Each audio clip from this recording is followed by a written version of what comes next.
जयपुर राजस्थान की राजधानी, जहां रविवार को शिक्षा व्यवस्था, पेपर लीक और बेरोजगारी के खिलाफ प्रदर्शन करते हुए सीजेपी यानी कॉकरोच जनता पार्टी के संस्थापक अभिजीत दिपके को एक युवक ने थप्पड़ मार दिया। पहले आप ये वीडियो देखिए।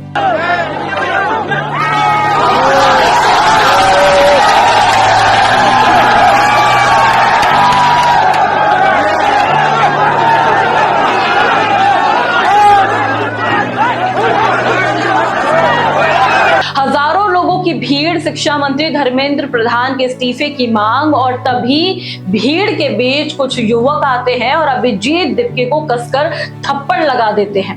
देखते ही देखते माहौल गर्म हो गया। समर्थक हमलावरों को पकड़ लेते हैं, हाथापाई शुरू हो जाती है और पुलिस को मोर्चा संभालना पड़ता है। लेकिन सबसे बड़ा सवाल, क्या ये सिर्फ एक अचानक हुई घटना थी या फिर इसके पीछे कोई बड़ा राजनीतिक या वैचारिक टकराव छिपा है? नमस्कार, आप देख रहे हैं न्यूज़ आई, मैं हूं आपके साथ काजल चौधरी। देखिए, दिलचस्प बात रही कि अभिजीत दिपके और कॉकरोच जनता पार्टी टीम इससे पहले देश के कई बड़े हिस्सों में प्रदर्शन कर चुकी है। दिल्ली हो, मुंबई हो, पुणे हो, लखनऊ हो या फिर अन्य शहरों में भी, लेकिन ऐसा कोई बड़ा टकराव वहां देखने को नहीं मिला। फिर सवाल उठता है कि आखिर राजस्थान में ऐसा क्या हुआ, जबकि अभिजीत दिपके और कॉकरोच जनता पार्टी इससे पहले कई बड़े शहरों में प्रदर्शन और भी जगह कर चुकी है। दरअसल राजस्थान का पेपर लीक विवादों से पुराना नाता है। रीट, एसआई भर्ती, जूनियर इंजीनियर, फॉरेस्ट गार्ड, पटवारी और कई भर्ती परीक्षा पेपर लीक के आरोपों और जांचों की वजह से सुर्खियों में रही है।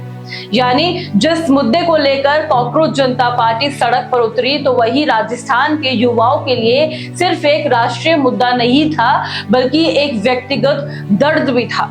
और शायद यही वजह है कि यहाँ भावनाएं ज्यादा तीखी दिखाई थी। इसके अलावा राजस्थान कोटा देश का कोचिंग राजधानी माना जाता है।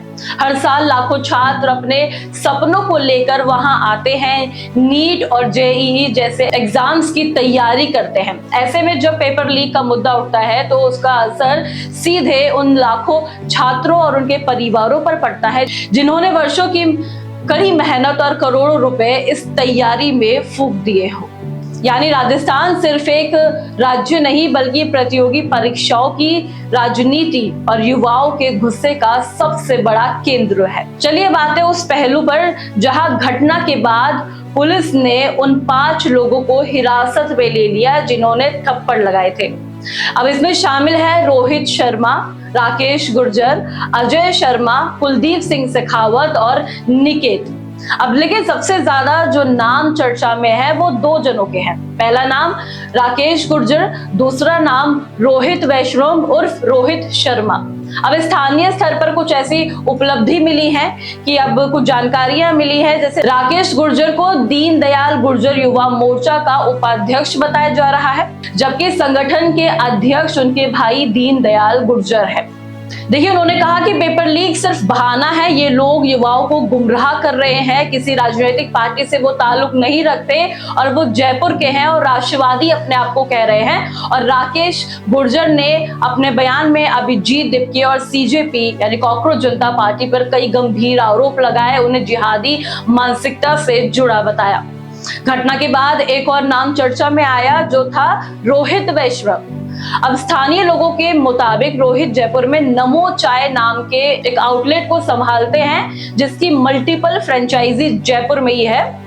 जैसे कोई फूड होता है या जंक फूड होता है, उसको लेकर। हालांकि न्यूज़ आई इन बातों की पुष्टि नहीं करता है, लेकिन अभिजीत दिपके ने कहा है कि हिंदू मुस्लिम की राजनीति नहीं चलेगी, हमें जाति और धर्म में बांटा जाता है, लेकिन हमें इसमें नहीं फंसना है। इतना ही नहीं, उन्होंने 20 जून को दिल्ली कूच करने का ऐलान भी कर दिया। कहा कि इस बार बिना इस्तीफे के वो वापस नहीं लौटेंगे। अब क्या आप सोचते हैं इस थप्पड़ कांड को लेकर? मुझे कमेंट्स में जरूर बताइएगा। बाकी ऐसी तमाम अपडेट्स और जानकारियों के लिए देखते रहे न्यूज़ आई। धन्यवाद।